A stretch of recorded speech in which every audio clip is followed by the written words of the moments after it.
in some scrolls, but shorter than others. For the scroll of Horus, the initial winding length is 9.7 centimeters, the last winding is 9.5 centimeters, and there are 7 windings in total. This leaves us with an average value of 0.0333 for S. E is, as already stated, 9.5 centimeters. Plugging this into the equation gives 1,250.5 centimeters of missing papyrus. This is the equivalent of 492 inches or 41 feet of missing papyrus.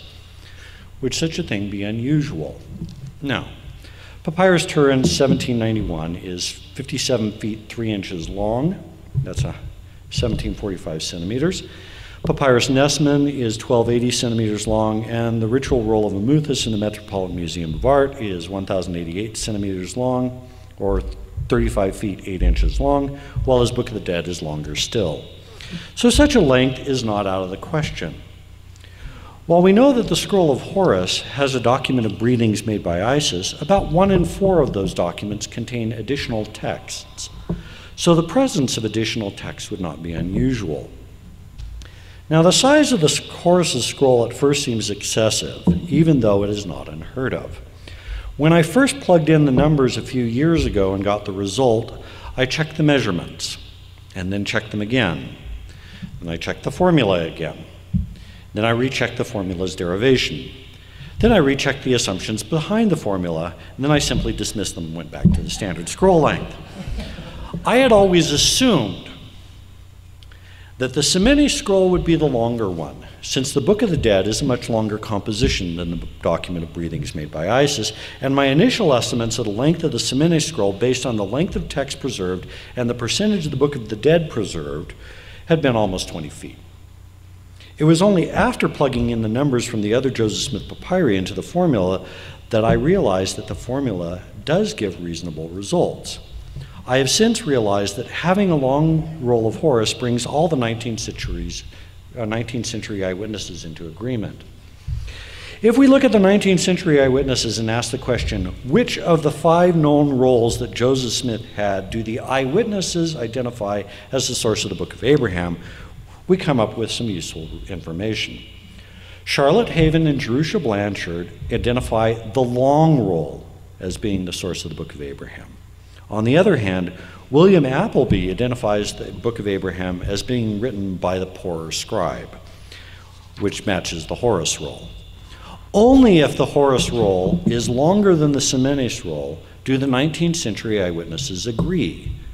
And for that to be the case, the unmounted portion of the Horus roll has to be longer than the 12 feet left on the Semini roll.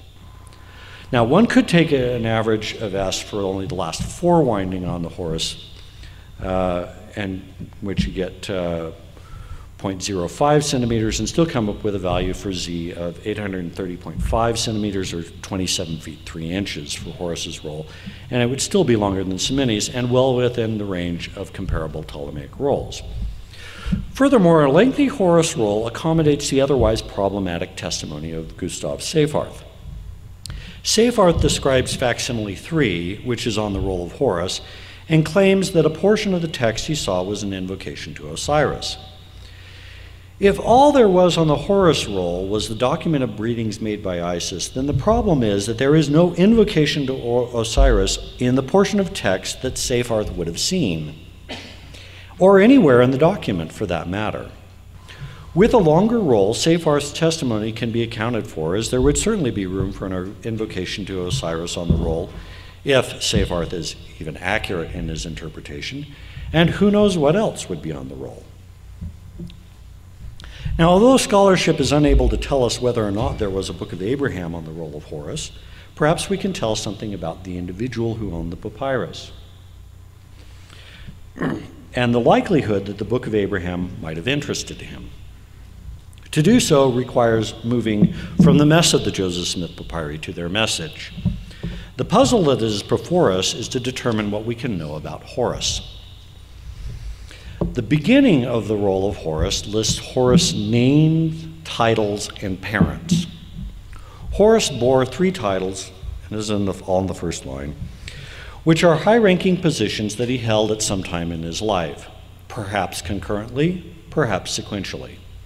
These titles are Prophet of Amun-Ra-Son-Ter, Prophet of Men who massacres his enemies, and Prophet of Hespesichis. The last two titles are rare, the second one being extremely rare. Only 4 men are known to have borne it.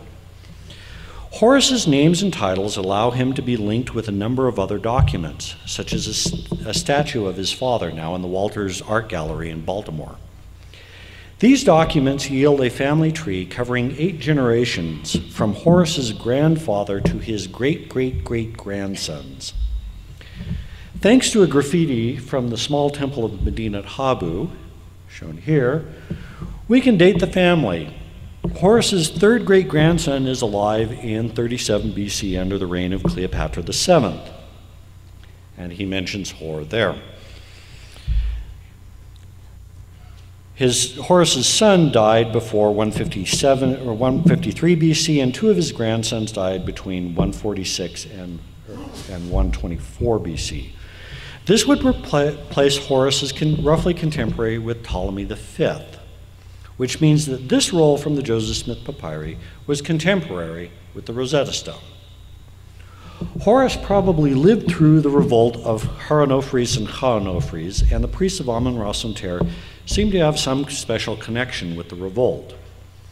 Horus was also probably well acquainted with all 3 of the languages of the Rosetta Stones.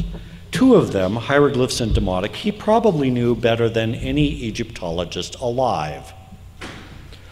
Horus's titles link him directly with 3 of the temples at Karnak. Prophet of Amun-Ra-Son-Ter links him as prophet with the main temple at Karnak. This one, no, not that one. I'll show it later, but that's Karnak.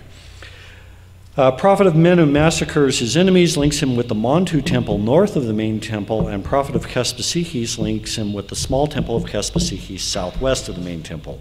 Let's look at these titles in order. The first title is the Prophet of Amun-Ra-Son-Ter, which means that he's employed in the great temple of Karnak. We know a considerable amount about this temple, the largest surviving one in Egypt.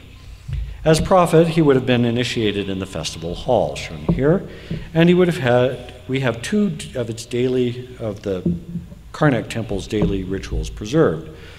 In the first of them, shown here, or at least the beginning shown here, the prophet lights a lamp and an incense burner and chants his way into the Holy of Holies through the hypostyle hall, Holy of Holies, which is now largely destroyed back here. There he sees God and worships him face to face. The other daily ritual is the execration ritual, where a wax figure of an enemy on which the enemy's name is written in fresh ink was spat upon, trampled under the left foot, smitten with a spear, bound, and placed on the fire. Any priest or prophet at Karnak would have been intimately acquainted with both of these rituals. The temple also had a library, which would have had king lists, annals, prophecies and chronicles, compendia of each gnome, medical texts, wisdom and ethical teachings, books of lucky days, dream interpretation manuals, astrological and astronomical texts, lexical texts, geographies, festival books, ritual books, glorification texts, hymns, cult prescriptions, construction manuals, manuals of painting and relief, manuals of purification, offering manuals, calendars of feast, manuals of cultic receipts, inventories, property lists, instructions, oracle texts, priestly correspondence, temple daybooks, and accounts. It is from the library in Thebes that the earlier Greek writer Hecataeus wrote an account of Abraham. Horus was also prophet of men who massacres his enemies. The term for massacre, sema, slay, is also the verb used of slaughtering and sacrificing animals, and can be used as a term for the sacrificial offering. The texts specify that this is done by the knife held in the right hand and the foe in the left, or with a harpoon. The sacrifice is dismembered and portions of him are put into the brazier as offerings. The term for enemy, heriu, can also mean sacrificial victim. The only place where representations of the rituals associated with men who massacres his enemies appear is on the interior portions of the Bab el-Abd, the gate of the enclosure wall of the Montu temple north of the great temple of Amun at Karnak. The gate was built by Ptolemy III Euergetes, the contemporary of Horus's grandfather Khamun-Khansis, who was the first prophet of this deity. And the decoration was finished by Ptolemy's son, Ptolemy IV Philopator. Unlike most of the deities